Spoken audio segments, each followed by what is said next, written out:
Ah, all right, you magical creatures. It is Monday morning. We are by ourselves today. The great Mark Puttenvink is in Salt Lake City. I can't tell you. Maybe I should tell you like secret stuff that he's participating in out there in beautiful Salt Lake City. No, I don't think he's looking for another wife or multiple wives. I think he's very happy with with wonderful Beth that he has by his side. Hope everybody had a good weekend. So nobody on yet. Quiet. I bet you know what? The time change is really messing everybody up. So I'll just so we'll go back through all this too. But what's happening there, Ken? What's going on there, brother? Good to see you on this beautiful Monday morning. So we were in beautiful Ottawa. Went in on Friday night. Had a nice dinner. So Benjamin Moore is a big sponsor of the New York Rangers, and they had a lot of their clients are up there, like some hardworking guys, some actual painters, but also people that have paint shops up there in Ottawa and Montreal. So we went out to a nice dinner on Friday night. Then we get up Saturday morning and went curling. Great Canadian sports. We went curling in the morning and then went to the Ranger game on Ranger Ottawa game at 12:30. So kind of curling, I hate to say it, but the curling was a little bit more exciting than the hockey was, at least for the first period. So Lorraine, you magical human being, how are you? Okay. So I'll be very delicate the way I say this. I said, what's happening there, brother? How are you? Mr. Stavros, you wonderful Greek human being. So we went curling on, I'd never curled before. It's a big sport up there in Canada. Actually, the women's curling team for the Olympics, they actually have a poster out. They're like these hot babes for whatever reason. And I don't know why it is that they're the women's curling team for Canada is these hot babes, but they are. So we had a couple hours go curling on Saturday morning before the game. And so we had this guy. And now I'll say this, the way he spoke to, he was a gay gentleman and very proud of that. And the reason I bring it up is he announced it several times that he was gay. Which was kind of obvious that he was gay, but still it was. So this is the reason I bring it up. I don't want to sound like we're being homophobic or anything like that. He was a wonderful guy, great sense of humor. So problem was that we had 2 hours to curl. And I think he felt like this was his moment to shine. So he's taught us stuff for about an hour and a half, standing around doing nothing. While everybody's wanting to curl. So, but again, he was giving his best effort. He was really wasn't going to do it halfway. He was going to really try to teach us everything he knew about curling, and he taught us everything. He was very funny. He got into talking about how the stance and everything, how you got to get down, bend your knees, and then get your butt up in the air. And so he was very funny. He was very open to a lot of comments, and so it was pretty entertaining. Because again, some of these guys they own paint shops, but other guys were like the hardcore painters. So these are laborers out there. So here they are in the curling rink with a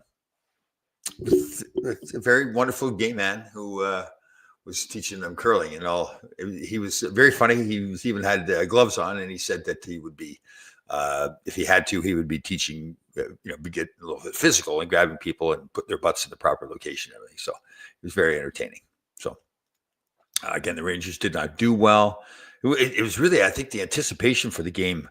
There she is, the magical human being herself. Deb Miners Hagen Anderson, how are you? So I think the anticipation was these two teams fighting for a playoff spot. It was going to be this vicious battle out there, and it was anything but. It was just didn't. Maybe it was because of an early game. It was a 12:30 game. The guys weren't into it. But I hadn't been up to Ottawa. Obviously, people don't know. I think most people do that Ottawa is the capital of Canada. Population about 1 million people. Very famous. Got the Rideau Canal going through Ottawa when it's cold enough. Obviously, it freezes over. Then people skate. And I had my limo driver. Yes, I had a limo. The Rangers paid for. I would not. I tried to turn it down. I would have walked from the airport to the hotel, but they made me take a limo. And he was giving me a little bit of tour. I'd forgotten that the Rideau Canal, actually, people commute to work skating on the canal. They'll put the old backpack on and skate to it. But again, they only had about like 8 or 9 days this year where it was cool enough to freeze the ice so that they could skate on it. So, but they had they actually, I guess, they get fishing huts out there in a whole bit, and if it's cold enough, there's cars out to get on it. But so it's pretty cool. So we're up there with Darren Langdon was up there with his wonderful wife Jay.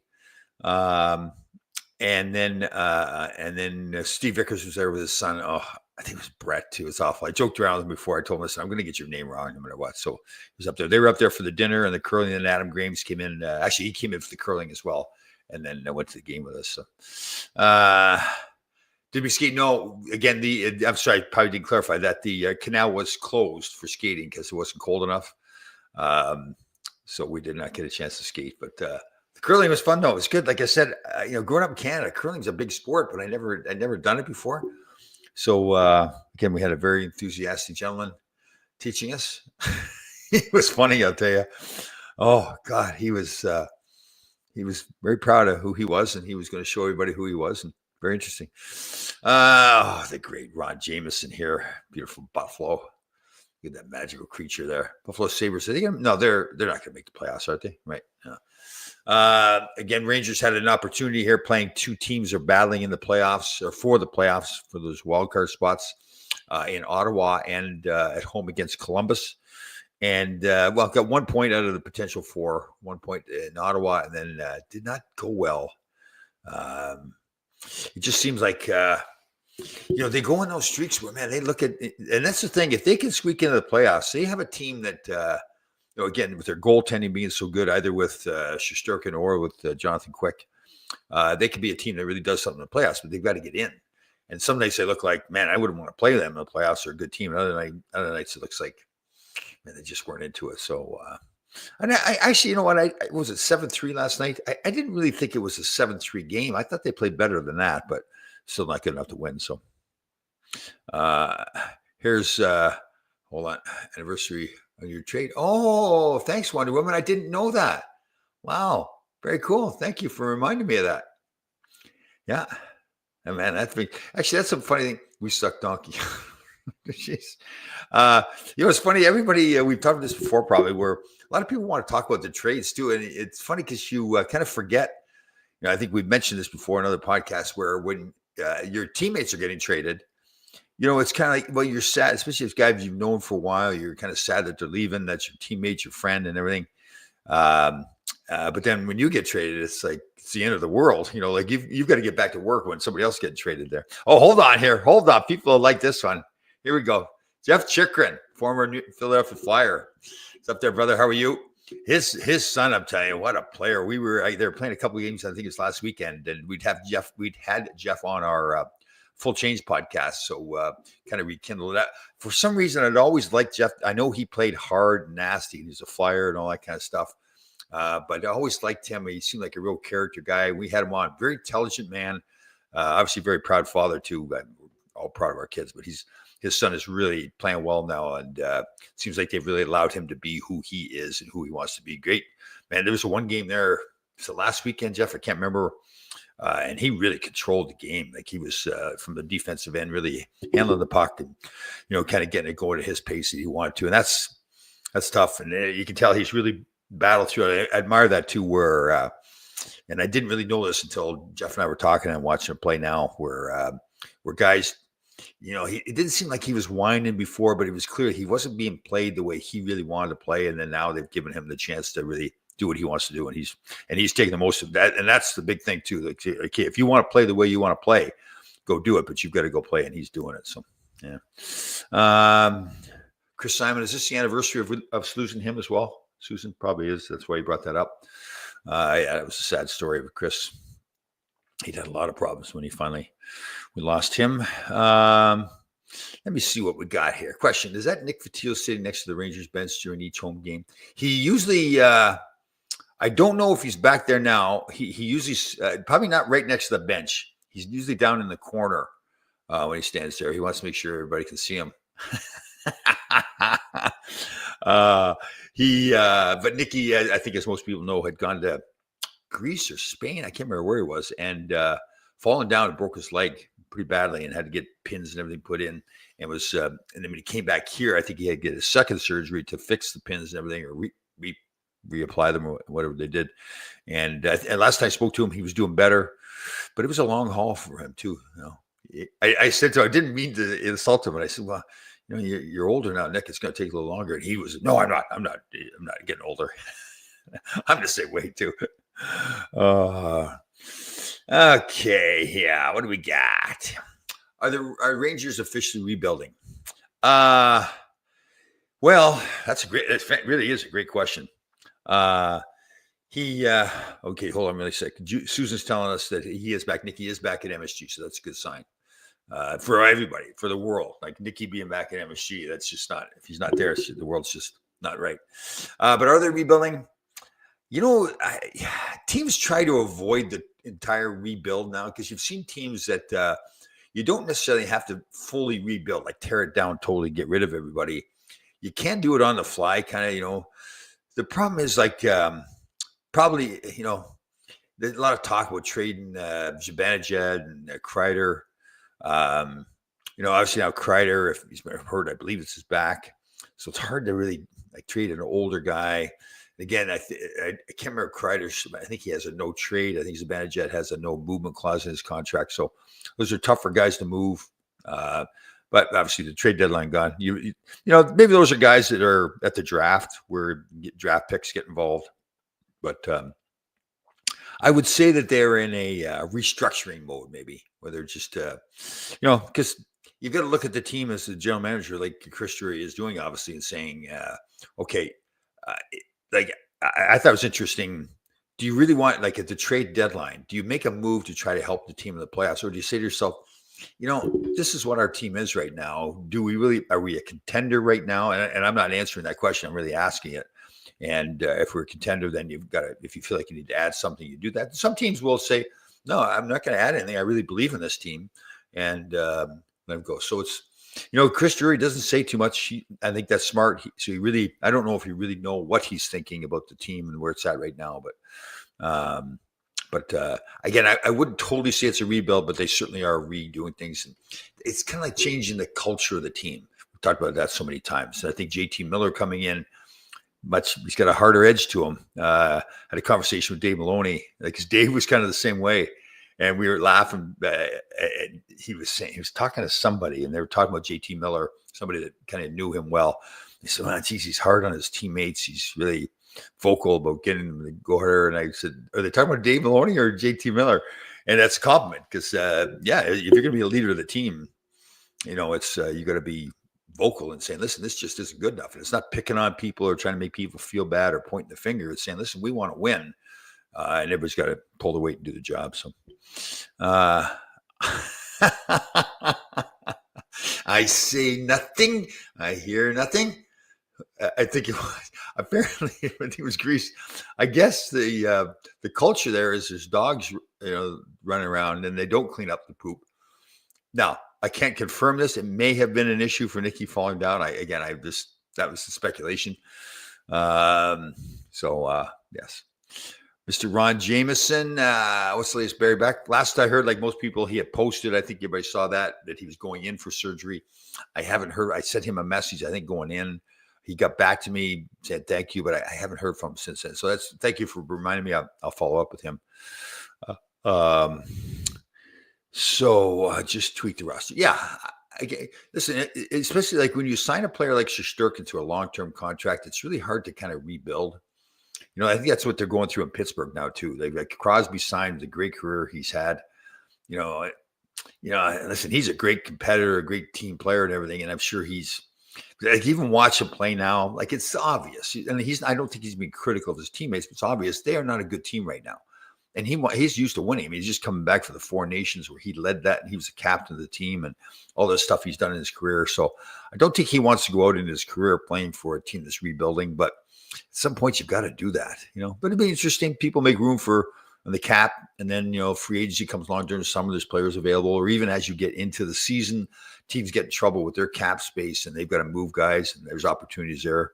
So, I mean, they won't, it doesn't mean they're out of it. The one thing with the goaltending for Pittsburgh, I think, is a real problem too, that, if you're going to compete, like the one thing I've been critical of Chicago, what they're doing there with Connor Bedard there and really not surrounding him with more character people, but going out and getting the goaltender from Florida there, that's off. I can't remember his name now, but I think that's a smart move, because if you don't have at least grade A goaltending, it doesn't have to be a superstar goaltender, but just a goaltender that's going to make the saves he's supposed to make, hopefully make a few saves he shouldn't, and not let in those bad ones, because it's really demoralizing for a team, especially a young team where you're working hard, you're doing all the things you're supposed to do, and then the goaltending falls apart. So,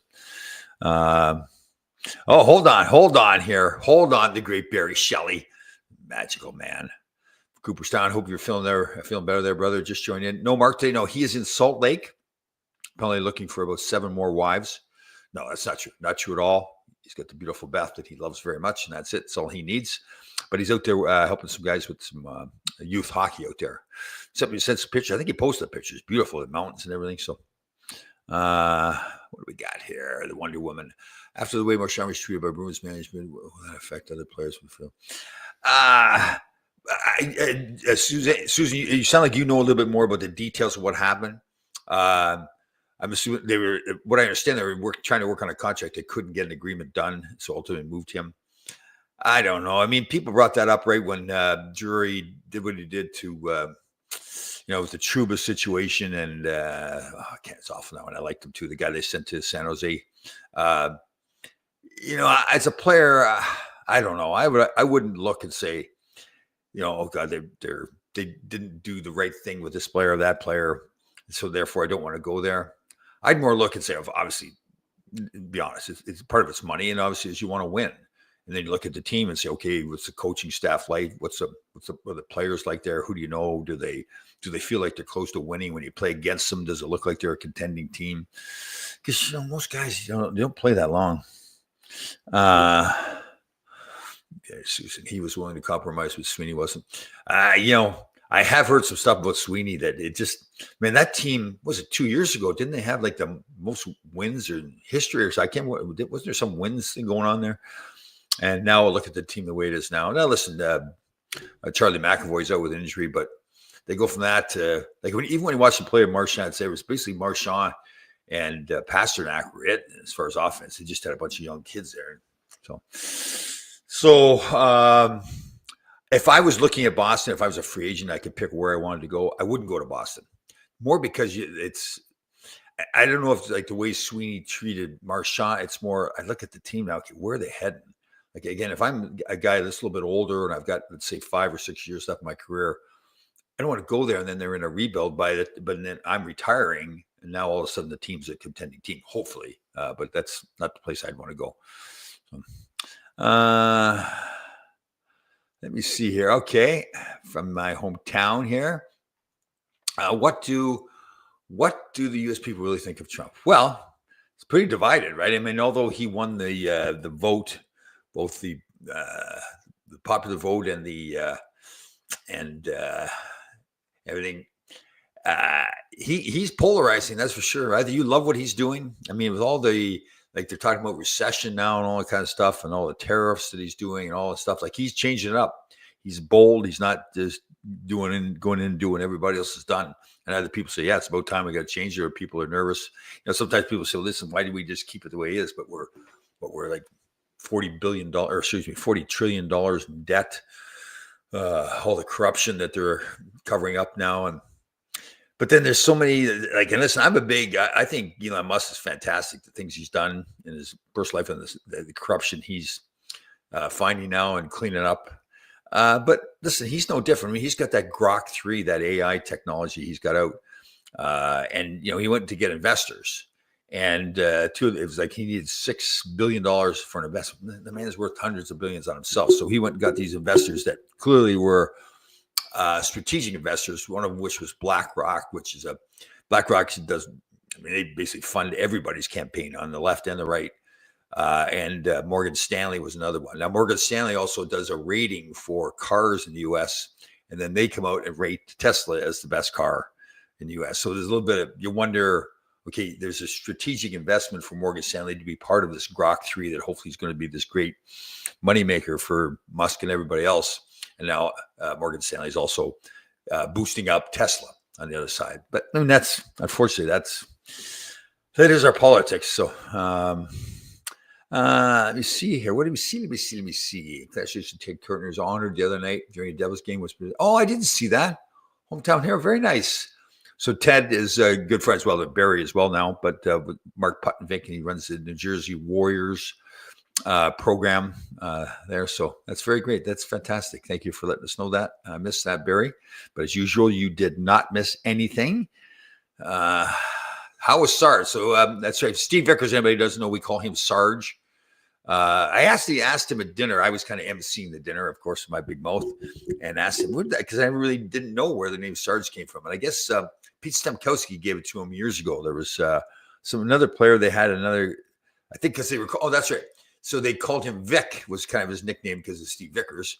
And then I think Vic Hadfield was either there or coming there. I can't remember where it was. So they needed to change and come up with a different nickname. And somehow they came up with Sarge for him. So he's funny. He's older now and everything, but he's a funny dude. He's one of those guys like that really like quiet sense of humor. Like really, like he'll say something and think like, what is that? What he said really? And no, he's a funny guy. It's good to see him. He's kept himself in good shape. He's slim and everything like that. Son was there. It's good to see him. Let me see. Yeah, what we got going here. It's New York from the Sabres, a good fit for the Rangers. Ron, I think you would probably know better than me. I didn't. And it's awful when I go to these games. When they have me, at the suite and everything, I'm talking so much to the people. They're the big time sponsors. Spent a lot of money with the Rangers, so I ended up doing more talking. I didn't see a play, and I hadn't watched Buffalo play that much during the season. So probably you or even Susan or Barry Shelley or everybody would probably know better than I would. So. Danny Erickson, vote Tom Laidlaw in 2000. Vote for what though? Right, that's the question. But we just have to win the lottery, okay? That's what you can vote for. Vote for me winning the lottery, so we can go upstate, not just a little bit. We don't want to be too far away. Get some land, 25 to 50 acres. We build a bunker style house, like a concrete house that's bulletproof, fireproof, tornado proof, hurricane proof. Have solar, have backup water. And then have a little, it's going to be a little farm. So we can bring dogs up there. This is the plan. And it sounds a little morbid at first, but I've really studied this where you talk to a lot of veterinarians and people whose dogs are dying. It's sad for them. So they basically just kind of give the dog to the veterinarian to have the dog put down. He says the dogs are scared to death because the people they've known all their lives, the people they love, are now gone at a time where they really need them. So our farm would be to take in the animals that, at their end of their life and really help them, make them feel like they're still important and everything. So it's kind of morbid maybe, but it's, I like it because it's, instead of just going to a shelter and taking the dogs you like, you take the dogs that really need us more. So that's the plan. Yes. The tariffs. Yeah. You know what though? I kind of feel like the tariffs are a negotiating tool. I think it's just, is it about fentanyl? Although I flying back from Ottawa, I was sitting beside a wonderful guy, Mario something. He works for one of the banks. And he said, the fentanyl coming from Canada is nothing. So it's all, I don't really know if anybody really knows for sure. Obviously Trump and his team do. What is he really after? Like I believe he's using the tariffs as leverage. I think it's cleaner with Mexico to say, as far as the immigrants coming across, although that's kind of been shut down too now with all the other stuff they've done. But I think the import of drugs.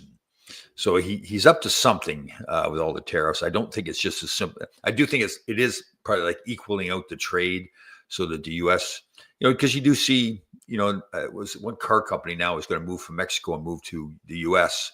so they don't have to pay any tariffs. And that's probably part of what Trump's goal is too. So, but he is a New York City businessman. He's not going to tip his hand. He's going to play. He plays hardball. People are not used to that. I think probably people are more used to things being done behind the scenes in these negotiations where Trump is just up front, in your face, pushing people around. That's the way he does that. That's what the people who voted for him, I think they knew going into it. There's no hiding things the way he works. So, win the lottery for a guy named Josh Allen. Oh yeah, God. I'd still wouldn't. What he signed, like a 6-year, $330 million contract, $250 million was guaranteed, which it's different in football and hockey. The whole contract is guaranteed in hockey, whereas in football it isn't necessarily unless you negotiate it.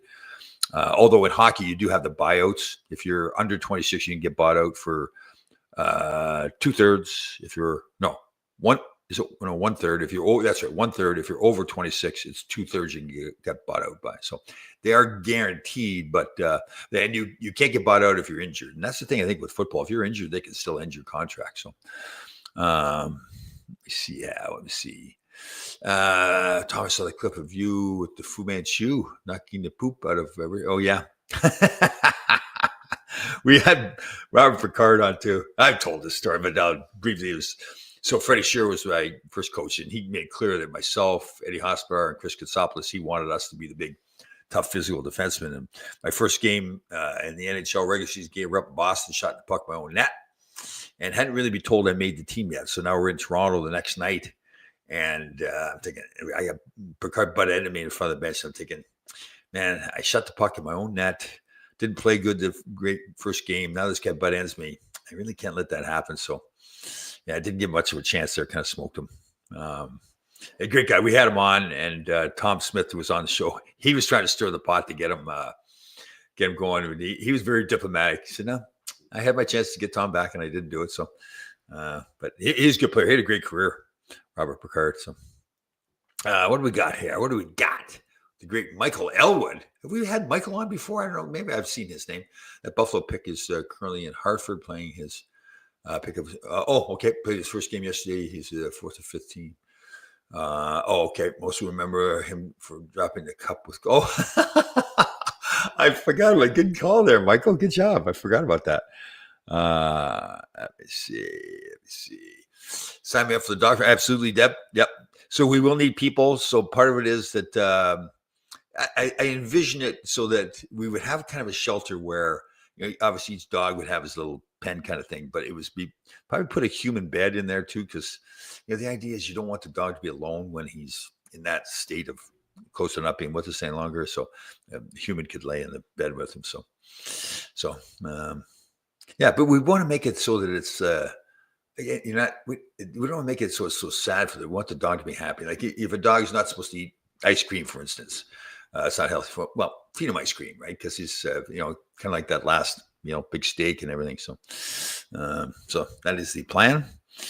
What do we got here? Larry Melnick ticket. On the Larry Melnick ticket. What do we, I shouldn't get into that because let's go down that road trying to figure out how Larry Melnick be as a president. And that opens up a whole can of worms that we will not be able to get out of for a lengthy period of time. What do we got here with Danny Erickson? Tom was brought out from the alumni team. His termination was bought out. Oh, sole possession of Pepper. I wonder what's happening with Pepper now. Pepper's moved away. Now it's been a little cold, so the dogs aren't always outside. Now today it's going to be a nicer day. So now what people tend to do in this townhouse condominium or townhouse complex is put the dogs out on the deck, which you're not supposed to really do. Because now when people are walking by, then the dogs start barking. And I do sense there's been a couple of new people that moved in with dogs. So now it's a larger dog, like the bigger woo, woo going on. Let me see here. Susan Brooks, is this dog farm a chapter you're adding? Well, the so-called book. I almost missed it. The so-called book. That is what's going on. There's always new things coming. And now I say, oh, God, I want that to be part of the book. So that would be, so that's part of the issue with the so-called book. Yes, thank you. Yes, I don't know if you looked that up for me or not, but that's exactly what I read, that they're going to build the Civic, take it from Mexico into the U.S. I think that's part of what Trump is hoping for.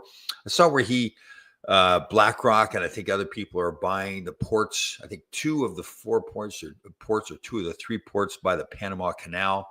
So he's bringing in these big financial people to do more investing in the U.S., which obviously that creates more jobs. The theory is the whole bit. So, but you do notice, listen, and I'm a Trumper. I like what he's doing. But at the same time, Trump's also taking care of Trump. And Musk is taking care of Musk. I mean, they're bringing in like the BlackRock, State Street, Vanguards, Morgan Stanleys, all these kind of people. They are the ones, the major contributors, and it's not just them, but there's others. There's anywhere from 50 to 100 wealthy families, big times institutions that are making I think it's anywhere from 60 to 70% of all the funding the campaigns for politicians on both sides of the aisle, on the left and the right. So it's interesting that those are the guys they reach out to. Now, like BlackRock, for example, I've heard stories. They're anywhere, I think it's like $12 to $15 trillion management firms that they're managing that kind of money. They're lined up to be potential investors into professional sports teams. So they're all into not just the investment, but the the access to what's going on to people, what's going on in the world too. So, and Trump's not like they're shying away from that now. So, any update on your book? No, Barry. There's at this point, it's I want to. I think part of it is especially like when I was on Survivor and everything, there's so much going on. Right now, there's a little bit of a lull, and we got to change that, get more stuff going, and because I want to make sure the book is gets out there to has more buzz to it. So that's part of it's on the book. So that's where we're at. So we will get it out there. What we got going on here? Every current trade deal screws the USA and our manufacturing for 50 years. I won't argue with you on that. It's kind of, it's one of those things you kind of have to look back at the history of all the stuff that's happened, like going back to Clinton and the first Bush and all that. Like I've really done a lot more studying on the whole Ukraine thing and going back to, you can't go back all the way to the end of World War II, but at least go back to the early 90s when the first Bush was in office and USSR was crumbling, I guess you call it. And a lot of those countries like Slovakia and everything were breaking away from the USSR. Now, so Gorbachev, who was in charge of the USSR, I think they called president, whatever, at that point, I guess made a deal with Bush to say, listen, we'll remove 450,000 of our troops off the Russian western border if you promise me that NATO doesn't move any closer to our border. Because the concern was that if NATO now moves closer to the Russian border, that means countries like the U.S. can come in there to these countries because they're all part of NATO together and put in military bases in those countries that are closer to the U.S. So I understood that. And apparently at that time, it was all very peaceful and everything. But now, again, they haven't moved right up to the western border of Russia, but they haven't moved closer. Again, I think some of those countries like the Slovenias and Latvia and that have become, and again, I think that's the case, have become part of NATO. So, so it's just kind of interesting learning about that and why, not that we agree with the way Putin does things, but why he's done what he's done, like in Crimea and everything. So interesting to learn all that. Because again, I was just oblivious. Like, why is he just being a bully? Putin, what's he doing? But they claim there's a guy, Jeffrey Sachs, I think it is, really interesting guy. And he really explains it. Like he can go back to we pick on Putin for going into Crimea and Ukraine. But if you look back with the United States, and again, be clear, I'm born in Canada, but I'm a proud U.S. citizen now. But we're not faultless too. Like, remember, Russia was going into Cuba and I guess secretly trying to build up the nuclear weapons there. And Kennedy was president at that time and said, no, it's not happening. And we started all the embargoes against Cuba. And basically Cuba's a third world country now. So we didn't go in there with bombs and bullets and everything, but we went in there with, pen and paper, and really, like Cuba recently, the power throughout the whole country and the whole island went out because their system is so antiquated. So we can look at Putin and say, we don't like what you're doing, but we have done similar things too to protect our own interests, and that's the way Putin's looking at it as well. So, kind of interesting stuff. So, maybe you can negotiate with MSG and have it be a giveaway. The book, we're not giving it away. Wonder Woman, what are you talking about? We're not giving it away. It's a prized possession. What do we got here? What do we got? You need another lead chance. Yes, you know what, Barry? Good point by you. Yeah, you know what? Yes, we should change it up a little bit. Yeah, we'll do another laid lot challenge.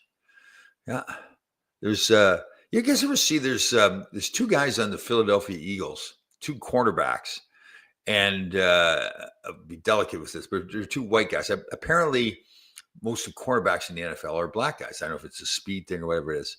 They're funny guys, and they've got kind of like a cult following now. And there's a song that they dance to. They do this dance where they're dancing around. It's pretty funny. I don't know why I brought that up. It's the late lot challenge. You know what? We didn't push hard enough on our whole dance challenge too. That kind of made me mad. We got to push harder on that. Or maybe it's one of those things that, it's like people don't want to get up and like I'm okay making a fool of myself. People don't want to do that kind of stuff. Maybe it's more like the first late lot challenge was more of like a consistent building things up, right? So, okay, we need to put some thought into that, Barry. There's a Laidlaw challenge going. What was that, like 7 or 8 years ago we did that? That was a long time ago. Man, that goes fast. Tom, during World War II, a large number of Ukrainians joined the SS to fight the Russians, and supposedly there's still a lot of them pro-neo-Nazi activity in certain parts of the country. William, how you doing? First of all, good to see you, brother. Yes.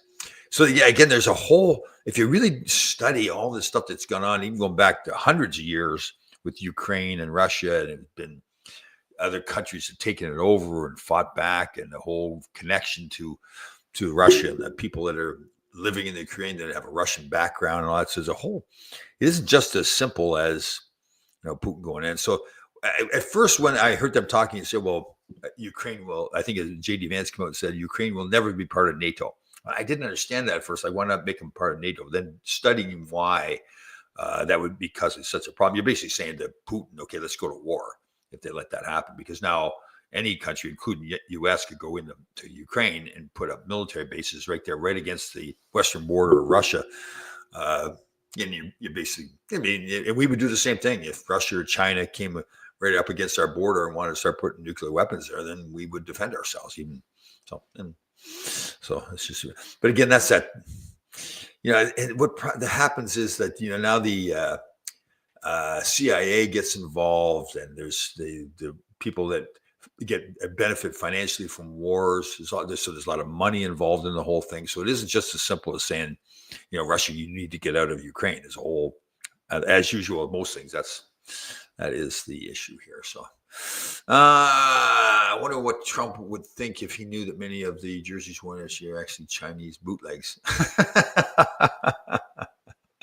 Yeah. Oh, I'm sure he knows. Yeah. Oh, God, it's, Danny, once in a while, and it is once in a while.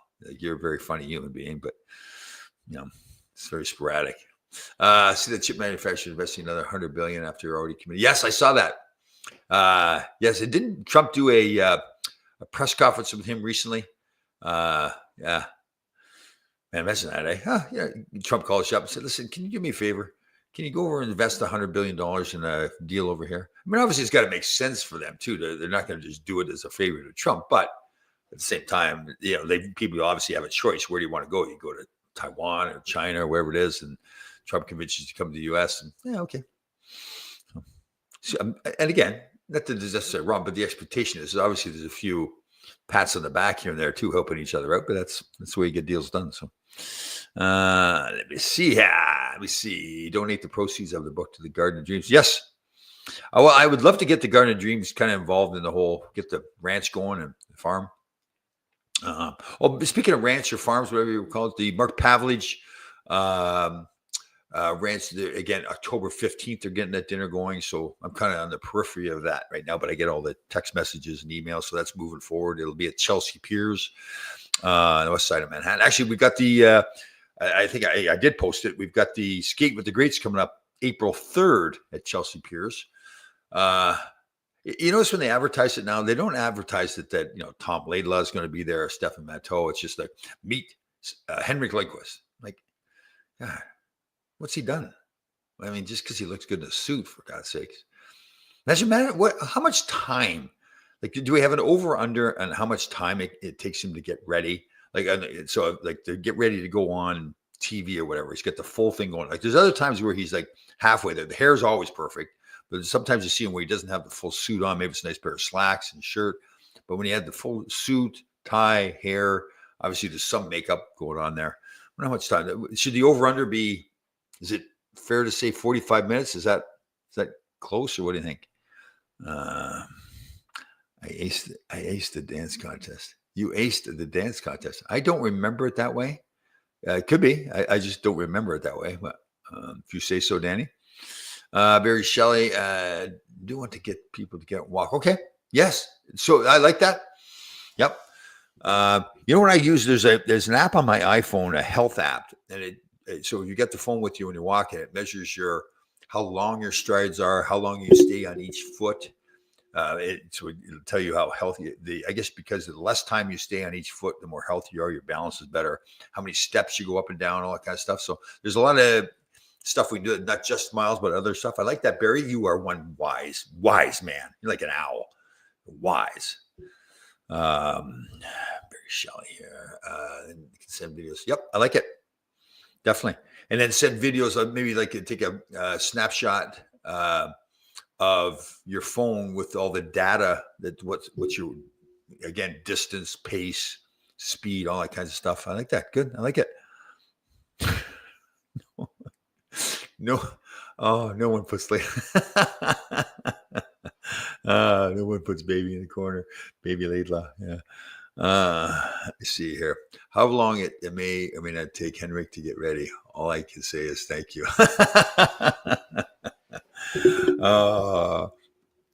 They had him there last year. So I'm up on stage. I'm the MC. And I introduce him. And all of a sudden, everybody's taking pictures. And he's kind of like right behind me. So, of course, I have to now say, oh, geez, everybody's taking my picture. And I don't know if he knew that I was joking around or not, or knew that they were actually taking pictures of him. But, one little tip to this, too, it'd be kind of cool. So Sam Rosen actually is taking my job because it's his last year, obviously. And so he'll be the MC this year. So I am going to give him a hard time. They basically came over. He came over. Another guy. So it's about Henrik Lundqvist and Sam Rosen. Tom Laidlaw has been the MC for years now. And all of a sudden, it's just Sam comes in. And I'm sure I can imagine the conversation. They invited Sam and he says, yeah, but, if I'm going to come, you've got to get Laidlaw out of there and let me take over the whole show, was basically what he said. So I'll be sure. Like, everybody thinks Sam's this great guy, but I can envision that that's probably the way it went down. So obviously, I'm joking. Sam's a fantastic human being, very professional. Actually, at the game, and it was pretty cool because that's the first away game I've been to this year. And they had a presentation on the big screen with Sam there. So it was pretty cool that all the home teams that Sam visits are now recognizing him in his career. So very cool. Obviously, he's a great guy. As we know, I guess I don't have to tell you that. People who can post a short video recording, recognize that person and why he stayed. Yeah, I like it. Very cool, guys. Like this. Okay, so we'll get this going. We'll nail this down. Obviously, we can make adjustments as we go along. But so the idea is, okay, so the Laidlaw challenge will be people increasing their distance and time walking. That basic kind of thing is okay. So get out now, whatever condition you are, and just give us your effort, what you can do now. Maybe it's like 10 minutes you can walk now. So the idea is then, so we'll do like a 6-week challenge, and then how far we can get from, like, say, that 10-minute mark. How far can you get it out to closer to 20 or 30 or 40 minutes, whatever. I like that. And have all the different categories, the pace, what are they called? Synchronicity or something like that. It's pretty cool in the app. Let's see here if I can look it up really quickly. Walking and running distance. Okay, cool. All right, so we'll do that. Okay, excellent. What do we got going on here? Everyone have a great week. Out of here, William. Thank you very much for showing up, you magical creature. You have a great week. Who's our boy? How about a Laidlaw barbecue for the listeners in this program? Yeah, we were talking about that too. I think we get scared away because we thought Larry Melnick was going to show up. So, okay, I got to stop. If we start stirring the pot there now, things are quieted down with Larry. So, but yeah, barbecue would be cool. We should. Do you or have you ever had a official Tom Laidlaw fan club? You know what? I'm trying to think, Barry, seriously. I don't know if I've had an official Tom Laidlaw fan club. I had, it's kind of weird. I had in LA, I had these girls, young girls. It must have been 20 of them. And I would walk out and they had this chant when I walk out. And they'd sit there and wait for me. Tommy, you're so, but it was weird because they're these young girls. They're going like, Tommy, you're so sexy. And it was like, okay, you gotta stop. Like, that's just not, it's not very correct. But that would probably be the closest. I don't think it was an official fan club, but that would be the closest to what we had. So maybe Tracy Marie could start that, right? Like really get her out of her shell, like really just come to grips. Listen, Tracy, you really are a fan, like a Tom Laidlaw fan. Just stop pretending you're not, kind of thing. There's no film footage of opposing players paying homage to Laidlaw when he packed. Yeah, no, there's none of that. There's no film footage, and there was no paying homage. Yeah, it ended kind of quietly. I got to tell you, I know we're joking, but that is one thing. I look back and I was so frustrated at the end of my career.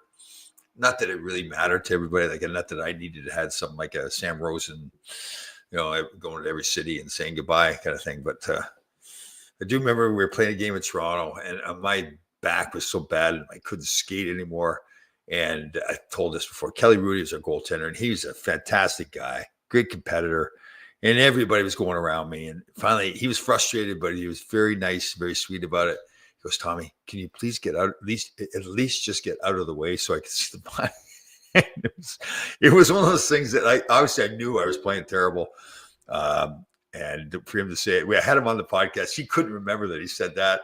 He's very apologetic. I said, listen, you don't need to apologize. It was just more funny. To be honest with you, it just kind of really encapsulated where I was in my career when he said that to me. It's like, okay, you're right. It's time to say goodbye. But when he said those words to you, I'll never forget. Maple Leaf. So you figure I go back to Maple Leaf Gardens, where I didn't necessarily start my career there, but that's where I was ultimately told that I made the team because of knocking out Robert Picard. And here I was at the end of my career at Maple Leaf Gardens. I was knocking out Kelly Rudy with my bad play. So, and he's such a good guy too, because when he said it to me, you could tell he was frustrated, but he was trying to be so nice. Like he didn't want to insult me and everything, all that kind of stuff. But yeah, it was time to move on. Time to move on. Michael Elwood. I know Barry Shelley. Would love to hear. March 28th to 30th, Kingston. Police Classic 50 first responder team. Oh, wow. March 29th, the Connecticut Guns are taking on the New South Wales Police Eagle Hawks. Is it Connecticut Guns? I've seen the CT there. I'm assuming that's up in, like you say, Kingston. Oh, Kingston, Mass. Okay. Gotcha. Okay. So it is down here in the U.S. Gotcha. Thank you, Michael. Thank you very much for that. Yes, a lot of stuff going on. What do we got here? Rumor has it that those late night girls were severely side. Yeah, I listen. I wouldn't question at all. Or maybe they were good at like in the mental health space. Maybe they were trying to boost my confidence, right, by saying those nice things about it. They say, okay, let's get together, boost up Tom Laidlaw, make him feel better about himself, because I need that once in a while, right? Man, I was on fire, man. I got a big mouth. We were doing the poor guy that was teaching us the curling. And again, I feel comfortable saying this because he was very open about him being gay and talked about it several times during his presentation, like in really putting on a show. So I felt like, okay, then we can joke around with him. It's not like he was denying it. And so it was, there was some, not just for me, but there were some funny comments going around, and he seemed to take it well. So, where is Wonder Woman here? How many adult beverages had you had prior to entering the ice and hearing those so-called chants? Oh, man, things that really, I think I'd like to go back like years ago when we started doing podcasts and how Susan spoke to me, and then to see the way she speaks to me and about me now. I just, hold on. Here's a legend right here, the great Rich Spezzano from Greenwich, Connecticut, Mr. Hockey Coach, the most dedicated hockey coach I have ever seen on any planet and the universe at all. The great Richie Spezzano. Let the fans know you are in the Hockey Hall of Fame on the score sheet with Wayne Gretzky, Won't Go to House. Yep. Yes. Now, it used to be in Wayne Gretzky's restaurant, and I know you'd gone up there, and I haven't seen it. So I think the restaurant closed, so they moved it to the Hockey Hall of Fame. So, yes. That is funny because whenever it gets close to any record for Gretzky, they start showing the old videos, and they show that play where Wayne passed to me and I passed to Bernie Nichols and he scored. It's funny because I know I've told the story too, but it's like watching the video because it looks like this fantastic play that I made. And I was like, Bernie's looking at me like, what the heck were you doing? Great Bernie Nichols, who should be in the Hall of Fame too, as well. Great Bernie Nichols. Hold on. Yes, but it's sold and no longer there. The restaurant's sold. Yes. So again, so that does that mean that game sheet has moved to the Hall of Fame or not? But let me see here. I wish I could post the pictures, but have a huge photo album. It includes photos of you with LA surrounded by women during a social event. Well, you know, Barry, that's just the way it goes, right? Those are fun times, LA. You know, it's such a look back to. It's kind of different. As much as it's kind of like it's LA and New York, two big cities. going there before Wayne was there and then seeing the change, there was a whole kind of different experience. Both great. I mean, both organizations treated me fantastic. But it's funny watching old games there too with some of the, playing in the purple and gold before Wayne got there, and then now switching to the black and white, black and silver and white. Let me see. Yeah. Okay. That's same story. Yes, I showed you. Oh, that's right. Yes, you did. Yes, I apologize. Yes, a lot of brain damage here. Rich Pisano. Rich Pisano, what a good man. Man, he could coach hockey. He loved coaching hockey. There's some guys who enjoy helping kids or whatever, but sometimes the season gets a little long and okay, finally it's over with. Not Rich. He could coach. I think his record was 90 games, for kids hockey. The parents, when they signed up and knew that Rich Pisano was going to coach their team, they knew they were getting their money's worth. He would put his heart and soul into it, and he would coach. He would drive through snow and hurricanes or whatever to coach a practice or a game. And I'm not exaggerating when I say that either. He's a good man. Did a lot of good stuff for kids around here. Dave Taylor was behind you, and no one seemed to be paying attention to him. Well, of course, right? Should be all the attention should be on me. It was funny. Here, 88 games. Oh, yeah, there was. I was close to 90, but 88 games, that was his record. So we were at the game in Ottawa. We were leaving, going down the elevator. And this father and his young son, the son was in a wheelchair. What do you have? But he looked like he was, in the wheelchair probably the rest of his life. And so I introduced myself to the father. Oh, I'm Tom Laidlaw. I used to play for the Rangers. And now I'm at the back of the elevator with the father and his son, and Adam's up front. And so I said, just so there's Adam Graves up there. So the father is like, I never existed. He bolted up to Adam and wanted to get his picture taken with his son and Adam and everything. And one of the guys working for Benjamin Moore noticed that. And I said, don't worry about it. I'm used to that stuff. Don't worry about that. It's like he was kind of getting it because it's the first time he'd really seen that where, and rightfully so. I understand Adam's this fantastic human, had a great career and everything. So when people get to meet him, they really get excited. So I was like the greeter at the Gap. I introduced him to Adam, and then I stepped out of the way. Let him take. But Adam's fantastic. It's funny. Adam and I have got to be good buddies because we joke around, and I think we both kind of do the same thing when we're at events. We really realize that it's an opportunity to really kind of make a difference in kids' lives and everything. So we both go at it pretty good. We make fun of each other and pick on each other. So pretty cool, dude. All right, guys. We've got 50-some minutes here. Everybody, I don't know if Mark will be around next week. I think he's coming back from, he'll be in the plane next week, but I'll be back again. We'll do another show. Hopefully. So we got 18 games left in the season for the Rangers. Listen, I tell you, they are that team that if they're playing the way they can play at the end of the season, make it in the playoffs, then they could go on and win a Stanley Cup with Shesterkin and Quick in the net. Fox will make a difference on their power play, which has struggled a little bit without him. And if everybody's really playing the way they can, playing physically and intense, and again, power play could be a big thing, penalty killing. They've got to clean up their own end and, picking up people in front of the net. But that's a lot of teams in the NHL. But listen, they've got what it takes to really do something. So it's going to be either they go up and, back and forth, playing well and don't make the playoffs by a couple of points, or they make it. And obviously, if they make it, you would assume then they're playing closer to the top of their game and can really get going. And again, so much of it is Shesterkin and Quick. Obviously, Shesterkin could be the number one guy, but if he can steal some games that they don't deserve to win, especially early, and now they get on a roll, start believing in themselves, they've got the skill to do it. Look at the goal scoring they have on that team with Panarin and Shesterkin and Zibanejad and everything. They should really be able to be a team that can do everything.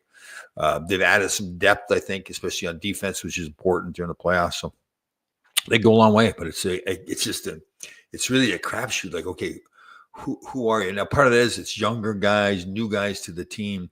But again, there's that. You look in the past with teams that kind of all of a sudden it all blends together at the right time. Can really go on a run. So hopefully that's the case with these guys. So what do we got here with Mr. Barry Shelley? We can't ignore him by any means. Oh, hold on 1 second here. Adam came here to Kushner. Oh, you got one? Oh, cool. He's a good dude too. Yeah. Let me see here. One funny Costco. You know what? I've been doing my Instacart and not going to Costco as much. So no, there hasn't been as many Costco stories. We had some fun. The road trip was fun. It was a good time. Of course, we walked into the restaurant on Friday night, and staying at the same hotel was all the MSG crew. So Dave Maloney was there, and Joe Micheletti. Now Joe was really he's a little bit more of a quiet guy. So I walk in and see him there, and of course I yelled to the whole restaurant.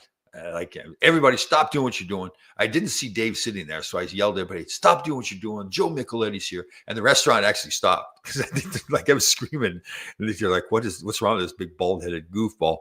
And it's totally embarrassed Joe. And then Dave stood up, and then of course, I had to do the same thing for Dave. So more of my stories have been acting stupid away from Costco, but it was a fun weekend. Actually, it was really good. We did a lot of stuff. Like we were very fortunate again.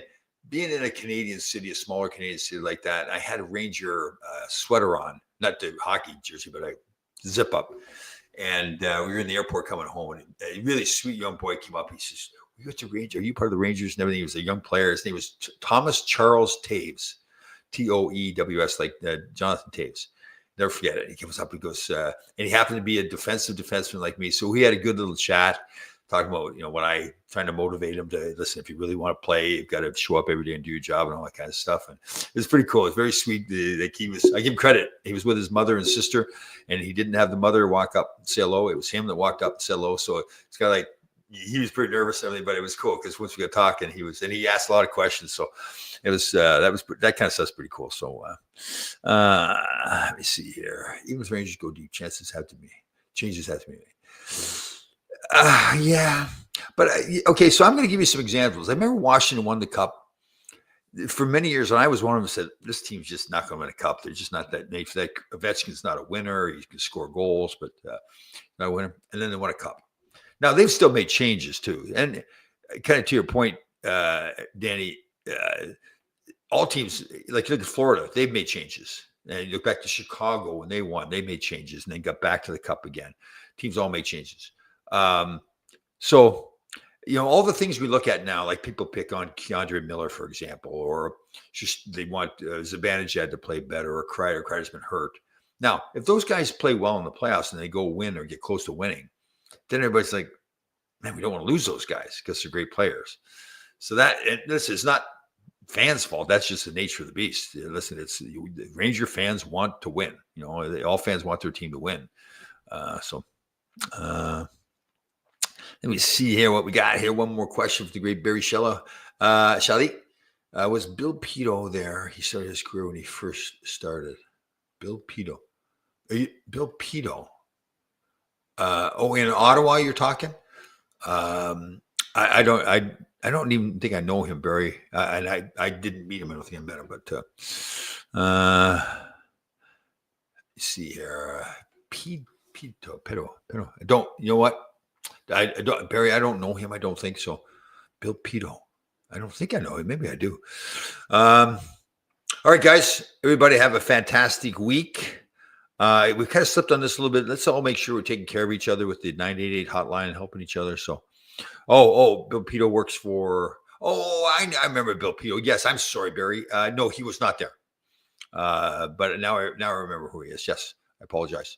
He was not there. But again, everybody make sure we take care of each other. Everybody have a beautiful week, as our wonderful friend Deb mentions here. And we all take care of each other, reach out, help your neighbors, kids, adults, old people, dogs. Okay, probably, I'll see you next. I will have won the lottery, so we'll get going on the ranch up there too. So everybody have a fantastic week. Talk to you.